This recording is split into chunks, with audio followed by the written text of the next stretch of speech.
Hello, everybody. I'm Kelz Jahnon. I'm here with Skypp.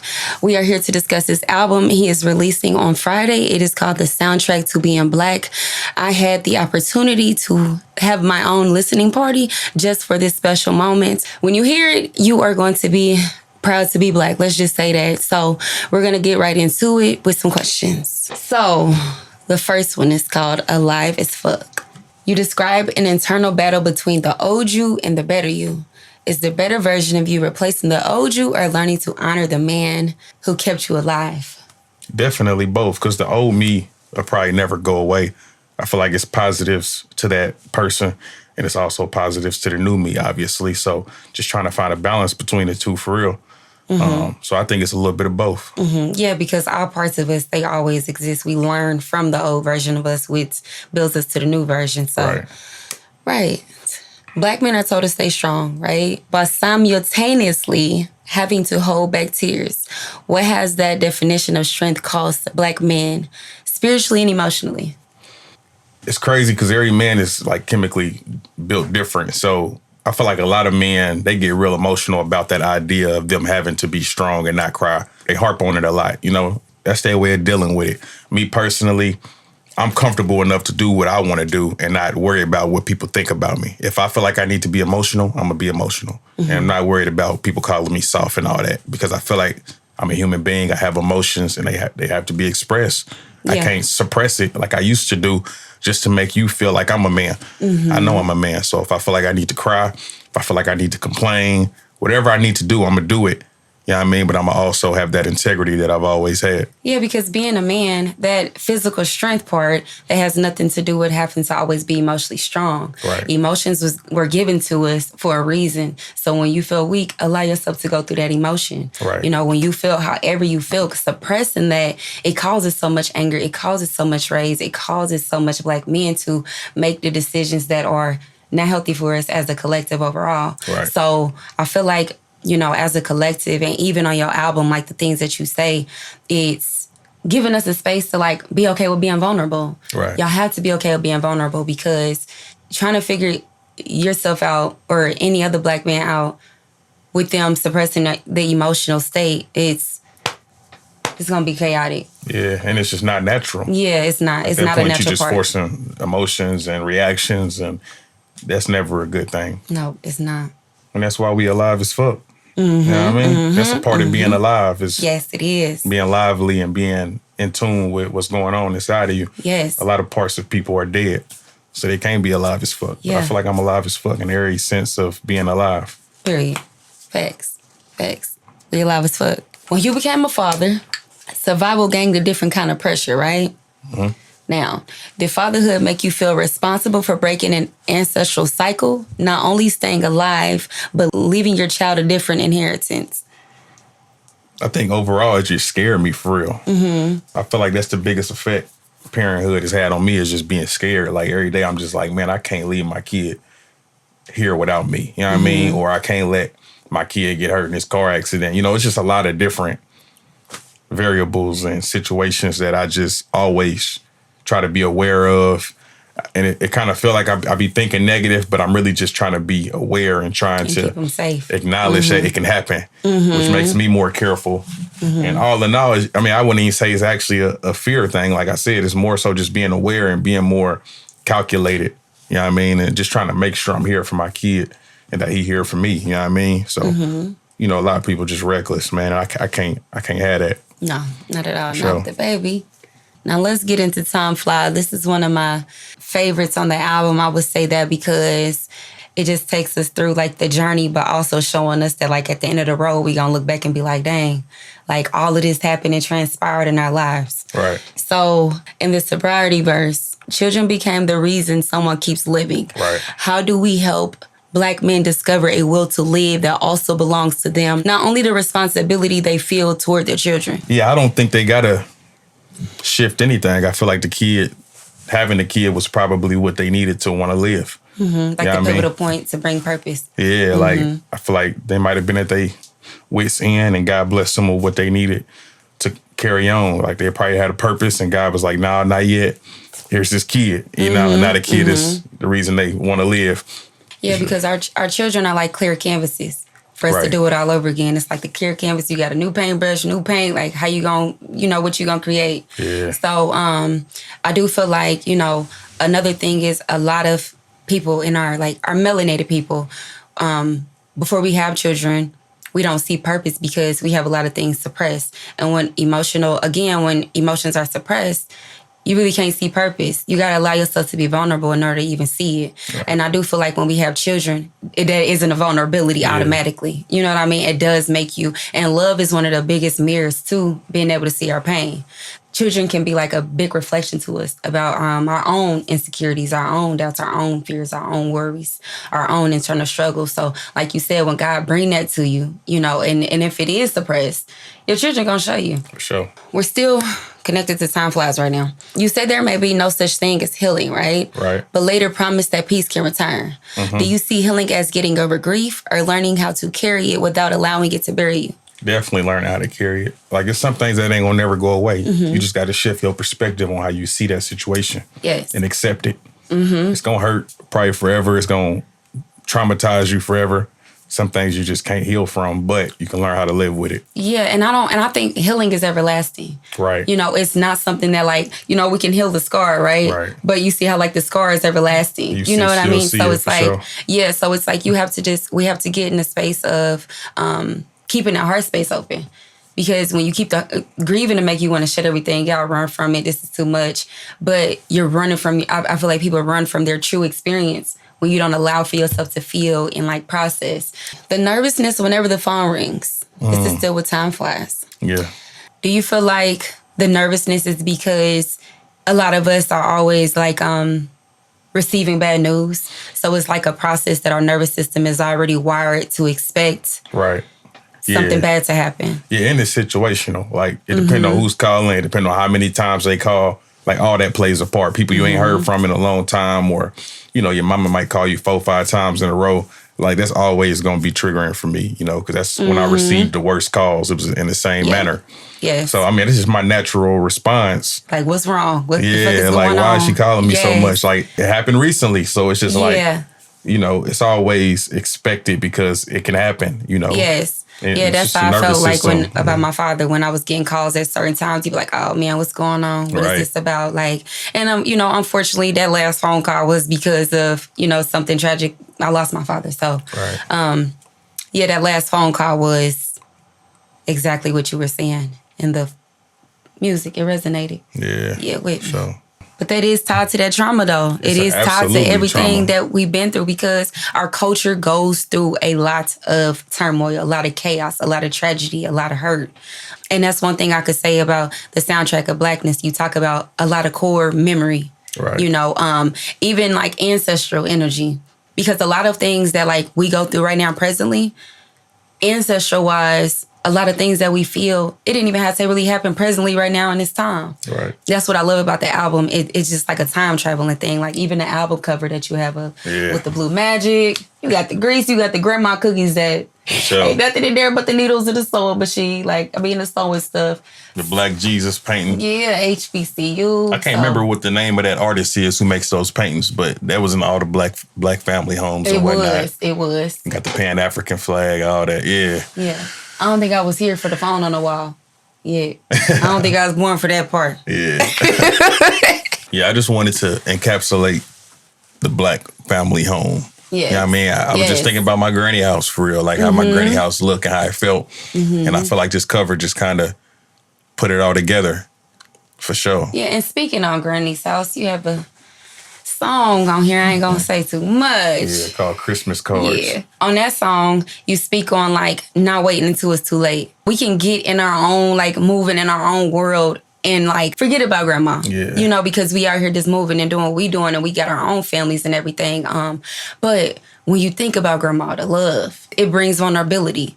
It brings the innocence of our inner child. Yeah. It brings the sense of safety and covering. And I feel like, right now in our culture, that's something that's missing. Right. And I feel like my granny was an example of a polished, experienced person. Like my mama was going through things in her prime years. So she was still growing, but granny is a good example of a person that has seen it all, done it all. So their emotions are more balanced. Their responses are more experienced. It's more knowledge and wisdom when they talk to you. They love differently. Like my mama's main thing is she always talking about, you don't really know your granny. Your granny wasn't always like this, but that's cool. Right. You know what I mean? Right. Granny has grown and she's showing me what gentle, passionate love felt like. So that's what my granny was to me, both my grandma and my granny. For sure. And a lot of people say like how she was just like, you don't know her, like I know her. But it's like, it's a learning experience, right? Whatever you got from her, it was a teaching moment for her to be better with my grandson. It's growth. So yes, it's growth. And it's crazy because people say the same thing. Why don't you whoop our baby brother like you whooped us? Because mama was just steadily growing. Right. And now like I see my mama with my son, her grandson, and it's just like, she loves totally different. She parents totally different. So it's all just a growing and learning experience. And sure. I think that's like also with just healing that nah, heart. for sure, Healing 100%. the heart makes you show up and just love different. 100%. And that's why we can't like carry and have resentment and have like anger and like be upset at people for how they was at a certain point. And I called it Christmas cards because that was just like, that's just kind of what resonated with me with my grandma, period. She sends everybody Christmas cards. Like that's her number one thing. It's birthday cards too, and it's cards for every holiday. But like that's her number one thing. She'll mail them off and everything. And she gonna make sure everybody get a card.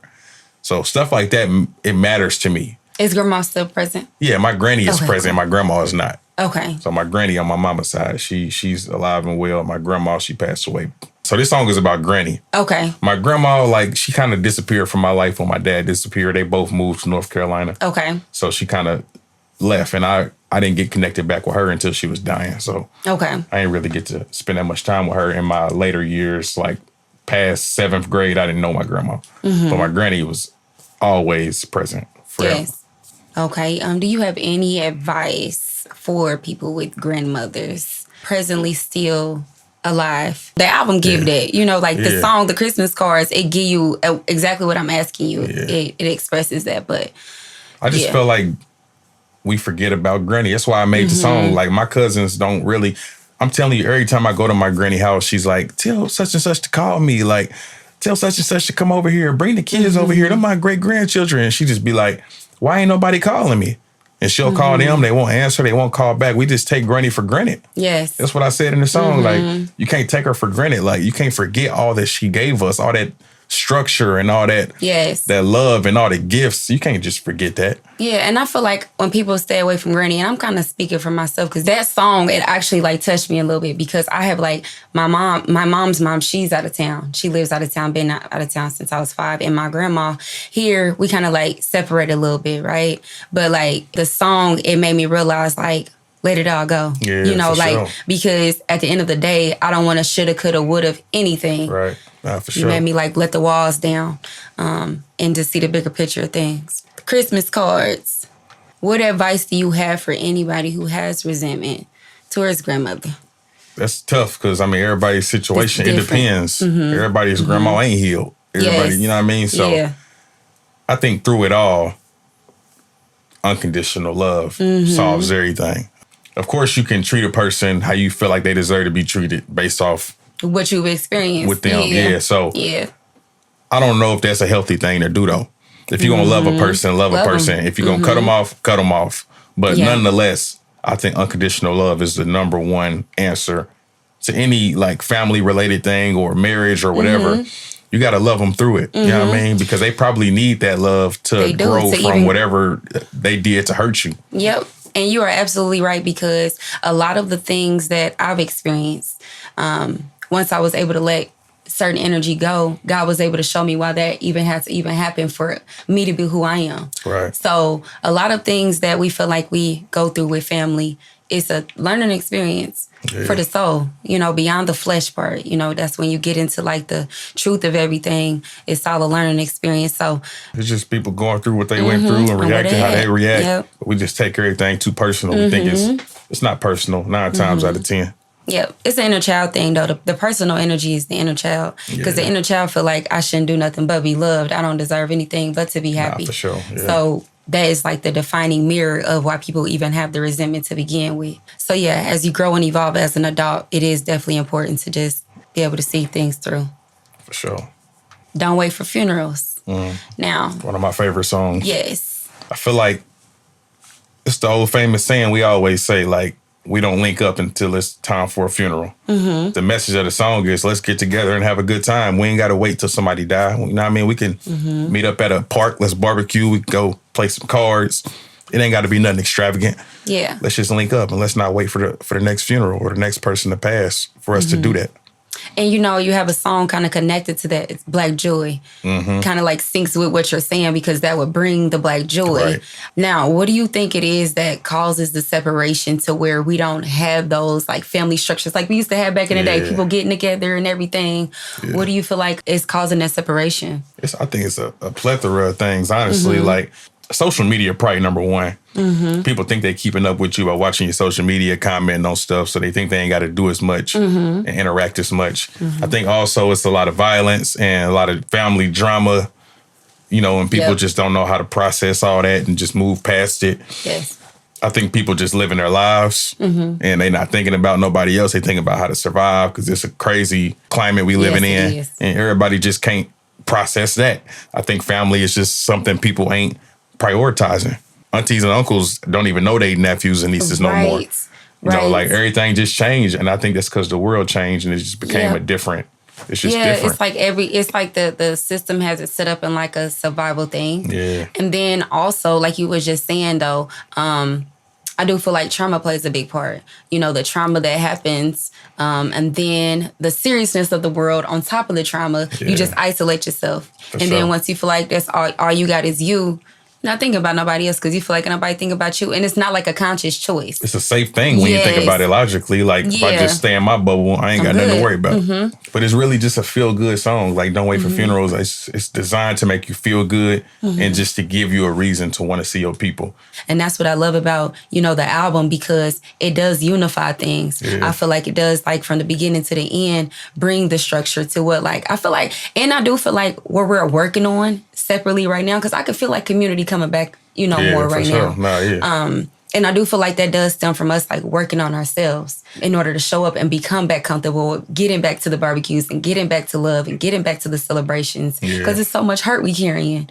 Healing is important to get back to the Black joy. What piece do you feel like we could lose as Black people if we don't intentionally pass joy down? I guess just the peace of knowing that everybody is okay and everybody is alive and well. Because although we act like we don't care about one another, people care. Yes, we do. You'll see it like, I mean, when my dad died, before my dad died, I thought it wasn't going to affect me like it did because it's just like, he wasn't there, you know what I mean? So when he died, I bawled like bad. And I was just like, you know what I mean? Why is that? You know what I mean? And I think it goes hand in hand with this. The Exodus. What is the Exodus in your own words? There's no one answer. Okay. But I feel like it's just an answer. So the Exodus to me is just like us giving you a solution. And the song is probably multiple solutions because, like I said, there is no one solution. So in the Exodus, we just trying to drop game on you and just let you know, like, Keith Wallace is on that song. Shout out to the homie. And one of the lines, he was like, people dying off for nothing. We probably could have sat down and squashed that with a small discussion. That's an Exodus. You know what I mean? That's a solution that could work. A lot of things that we go through, it could be resolved. But that goes back to, like, that lack of emotional intelligence. Yeah, no, for sure. And how to communicate. People don't know how to communicate without yelling or without getting offended. Understanding. People will listen to respond instead of understand. So the defensive energy and taking things personal is dangerous. Yeah, nah, for sure. The ego, letting ego have control is dangerous. Without a doubt. There's a part where you're saying you're not trying to be a savior, right? Right. How do you lead people towards change without developing the savior complex? When I look at being a savior, I look at it like a person just feeling like, you need to listen to me. I got the answers. If you don't listen to me, you tripping. You know what I mean? I'm not trying to be that. I'm just trying to offer a possible solution. Tools. And if you don't choose my solution, I'm still going to support you. As a savior, I would feel like you need to do this, bro. And like anything else you're trying to do is not going to work. Like, you're wasting your time. Just being overbearing. And I ain't never been that kind of person. I'm going to tell you what I think could work. I could be wrong. I could be right. You know what I mean? It's up to your discretion, but I'm going to support you no matter what. And that's all I'm trying to do is just be a light and, you know, just try to help you through something. If conscious music tells young people to change while violent music receives more promotion and money, who is the industry actually keeping alive? They're keeping alive a fairy tale, in my opinion, because obviously they are pushing a certain agenda. Some labels do invest in conscious music, but it's like at a low level. They promote it as underground music, but mainstream music in the hip hop world is street music. That's their like priority. Yeah. So they're promoting a fairy tale. Like, of course, the streets is an actual environment, but it's not a real thing. Yeah. It's something that was created by the government and the media, but it's a fairy tale. Yes, it is. And I do feel like labels push that fairy tale. Yeah, and I feel like it's a prey on our communities as well. Without a doubt. Yeah. So it's definitely more complex and thought out than people probably think. Yes, it is. You know what I mean? Very intentional. And on top of that, a lot of conscious artists ain't signing a record deal anyway because they know. What come with it. Exactly. So with what you've experienced, now that you are out, how do you give the advice to someone that are making the same choices that you made that was at one point necessary for you? I think the hardest thing to accept in life is that you got to let people go through what they meant to go through. I hate that because you want to try to save people. That's the savior complex you was talking about, though. Nobody could save me from what I did. I had my mind made up. This is what I got to do to get where I need to go. Yeah. It's the same thing. Like, I mean, I'll tell a story that always sits on my heart. When I was in the streets, I always had a job. You know, I even worked in the school while I was in the streets. Like, it was just reckless. I was being reckless. One day I just got off work. A guy hit me. He like, hey, I got somebody who want to get some, meet him here. I don't usually do that because I need to know who I'm meeting with, but I did it. So I pull up and it's one of my students. You know what I mean? I think he had already graduated like the year before, but he was one of my students. And I'm just like, I wanted to try to save him. I'm like, bro, you ain't got to do this. But I'm doing it in that moment. You know what I mean? And it's just like, you got to let people go through what they going to go through.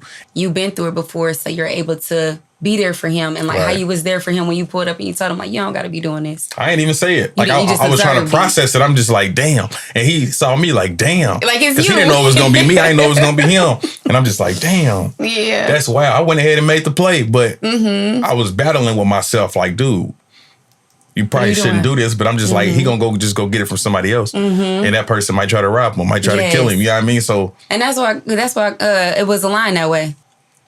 The state of Black love. Talk about it to me. It's kind of like the Exodus, but it's in relation to love. I feel like the state of Black love in general is just, I don't want to say a mess, but kind of a mess. You know what I mean? Like I feel like a lot of marriages are failing. A lot of relationships are toxic. And I just wanted to give my insight on why I think that is and what I think we can do to turn it around and get back to those 50, 60-year marriages that we see from our grandparents and whatnot, you know, and just the difference between their love and our love and, you know, just how to bring it all together for real. Yes. Healing is like necessary for the Black love to be without a back doubt. how it was. And especially like the music is different. You know, the love is not really like put out into the music. The love that plays music, a part, you know. For sure. When it comes to the state of Black love, do you feel like the energy in it calls for healing? Our grandparents used to be able to be together 50 to 60 years. Now I feel like, do you feel like healing is like vital in order? I don't know if it's vital though, because I don't know if our grandparents healed. I think they just prioritized Black love. Like they thought about that logically. If we separate, this is going to ruin a lot. It ain't just about me and you. It's about our kids, our grandkids. So I think they were more thoughtful. I think nowadays with the way we are, it's just like, nah, I ain't got to deal with that. Like, I'm not dealing with that. I'm above that. You know what I mean? I deserve this. I deserve that. And you're not wrong. But you can obtain that within your marriage if you just try to deal with the healing and the traumas and the patience. And just learning how to coexist with the person you chose. Yes. Like the love was just built on different foundations and they overcame so many things together. And nowadays it's not the same, you know, the foundations is just different.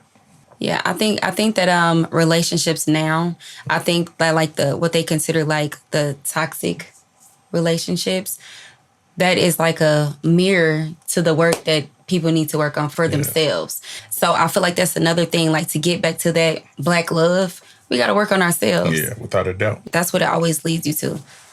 Back to yourself, everything. Let's get into the stop sign. Yeah, for sure. I mean, that's one of my favorite songs. I don't know, it just feels a certain way that I really resonate with. And when I heard the beat, I was just like, this is a story. Like, this is a storytelling song. And I was just thinking about the concept of the album.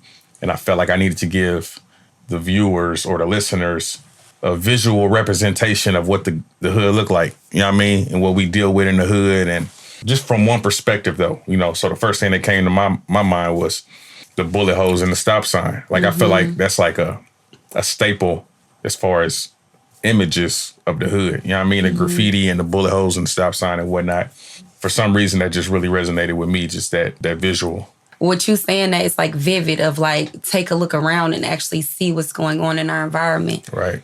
Yeah. For sure. Why do you feel like we is so triggered when it's police brutality or like a police kills one of us, but then like our crime rate on black crime is like so extensive and like it can be blew over so easily? What do you think the difference in that is? I think the overall issue is that it all stems from the same place, which is just that systemic racism. Like, no matter if it's the streets or the police, it was all orchestrated to happen to us. Yep. So even 100%. though we killing each other, it's easy to be like, man, they worried about this and they need to stop killing each other. Right. This wasn't built by us. This was something that was built to make us go against each other, and it worked. You know what I mean? And it's not that easy to reverse. But on the other hand, you don't have the right to do this because you're supposed to be protecting us. Right. You're supposed to be protecting us from us. Right. But instead, we're hit from every angle. So that's why it hit different, because it's like, yeah, we're traumatized, we're oppressed, so we're acting out. You don't deserve to be in that position if you don't know how to conduct yourselves and actually protect us and all this. You know what I mean? Like, that's why we look at it different, because you have a responsibility. You're getting paid to kill us. You know what I mean? Yeah, So it's different. it's a much different situation, and it's more delicate, and it's adding to the problem we already have. Yeah. Okay, let's get into freedom. Okay. Do you feel like trauma is the reason why we as a culture have not yet got to a sense of freedom? It's people, I got friends who feel like we're free, and they feel like it's no excuse for us to not be whoever we want to be in life. But to answer your question, I don't know if trauma plays a part. It's more so in the mannerisms of the people outside of our race, treating us with like no bias and no judgment, no prejudice. It ain't really about us. Because I feel like, the system that has been, put before us, I don't really think that is like going to change. I feel like what is going to change is like us doing things for us. Yeah. They've created their system, and it's Right. going to continue to be how it is. So it's like, I feel like the change that we need in order to get free, it would start with us. Nah, that's the best option to me. But I think what happened to Black Wall Street is what makes people so fearful of building something. We can't move like that, though. We can't remain to get out of fearful. that. Yeah, we can't It's remain time to get out of fearful that. because of what happened back then. Things were different back then. But yeah, and it's happening. A lot of places, it is happening. Yes. Like, when you look at places like Atlanta and Houston, like, they've definitely built Black hubs Yes. for Black people to thrive in. Yes, they have. And I'm not saying it hasn't happened here. I'm just saying, like, those are the prominent ones that people know around the country, throughout the country. Yeah. Like I said, they created what they've created. We are creators ourselves. That's why we're so gifted. That's why we're so talented. That's why we're so powerful, and we're so, grateful to be Black. Yeah, for sure. No, I agree with you. You 100% right. The album itself is what brings that. Like you stepping in and doing what you're doing, it speaks volume to exactly what we're saying. Like, Right. that brings that community back. R&B and You speaks on, the affection and romance with your partner. Right. Do you feel like the emotional suppression gets in the way of how you show up in that area in your relationship, or in a relationship, as I mean? It do, for sure. Because emotional suppression, it pretty much hinders your emotional intelligence. So you can't connect with a woman the way a woman would want you to. It's hard to tap into that when you have no emotional intelligence, when you're suppressing your emotions. So when you do try to do it, it's like kind of awkward, you know what I mean, uncomfortable for you. And, it just New ain't. experience. Yeah, and the woman can read all that, you know what I mean? So, but it's something you can't overcome. You just got to really want to do that, and you got to really put the time into it. Like, because year after year, we built up this wall of, emotional suppression, and you can't just hit it one time and knock the wall down. No. Yes. So you definitely got to just keep on chipping at it every day. And I do also think, like, with us on our end as women, us creating a safe space for that to happen, because what you're willing from your partner, you have to create space for it. Without a doubt. So it goes back to what? The mom in the homes, the toughness, don't cry, don't be soft. You're a man, toughen up. But it's like you're creating the very thing that you would not want to commit to. Right. You know, so it can become contradicting. You're creating this structure of toughness, but then, like, you would never want to align with that type of man. So we have to take accountability on that part. For sure, yeah. You know, I ain't never put them together. That makes sense. So it is. We want that romance. We got to create those versions of the things that we will. For sure. Why do you feel like it's important to remind women that they are worthy and valued and cared for? I don't even know if it's necessary, but I just feel like, from my perspective, I think women are more bold and confident than I've ever seen in my lifetime. So I'm not going to say it's necessary, but I feel like it's the right thing to do because that's how I feel. And it's not needed, but it's validation from a Black man. Like, if ain't nobody told you lately, let me let you like, know. Even if you know, it always feels good for a person to, It does. you know what I mean, reiterate. For sure. And I do feel like the reminder is also because, like, you know, we be mommies, we cooks and everything else, maids, and, you know, just like living outside of that, sometimes we can, like, forget that part of us. So, like, speaking to that part of your woman, you know what I mean, is very important, because those reminders, even though, like, we don't need it, it does, like, the pouring, the love pouring is definitely important. But and I know how it feel for people to already expect you to know something. Even if I do feel that way, I know how it feels for people to not affirm something because they like, oh, he already know. He already know he can rap. But for a person to be like, man, I really enjoy listening to your music, like, it's always going to resonate and it's going to make me want to continue being who I am. yeah, it's going to be, it's motivating. Yeah. Because that part of you that you even, like, speak from needs to hear that, you know, because you push through and alchemize through a lot of energy that don't feel good. You know what I mean? And I feel like nobody is a deeper thinker than a woman. So I need to tell you that you're amazing so that you don't overthink and change something that was so valuable for you. You know what I mean? Because society has everybody thinking like everybody has to look the same and be the same and move the same way. And just a reminder that you are good enough as you are. Yeah. The story we tell ourselves, tell me about that. So it's basically a person's mindset shifting over time. So it starts off hopeless. You feel me? Like, I'm never going to succeed. They won't allow me to succeed because of the way the system was built. The system overpowers me. It's hopeless. You feel me?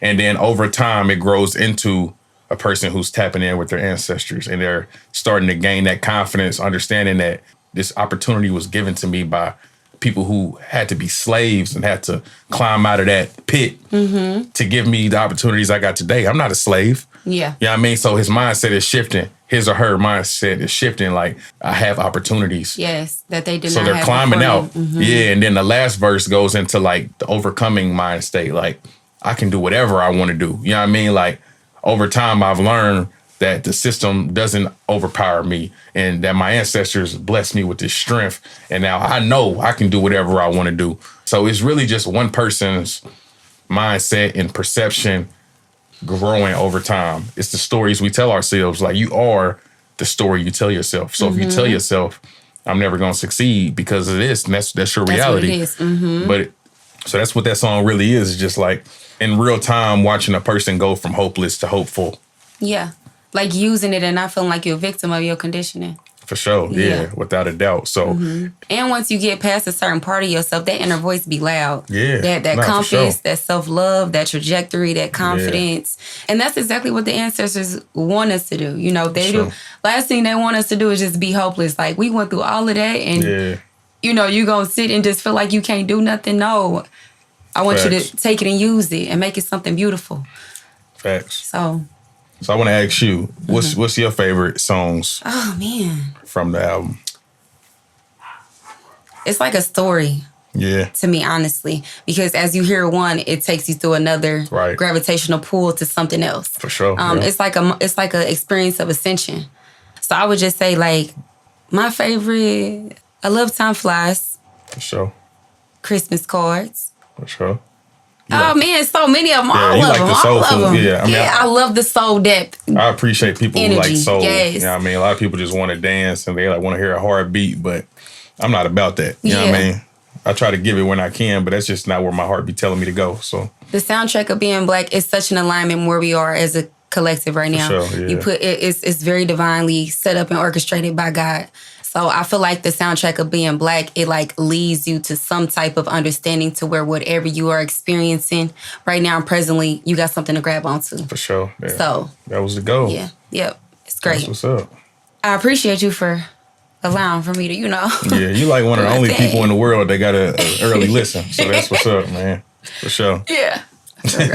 Excited. But yes, great album, guys. Stay tuned. It'll be Friday. Yeah, August Friday. 21st. August 21st. Pre-order is out. You can get it right now. I'm telling you, don't wait. But Friday, the soundtrack of being black will be out. For sure.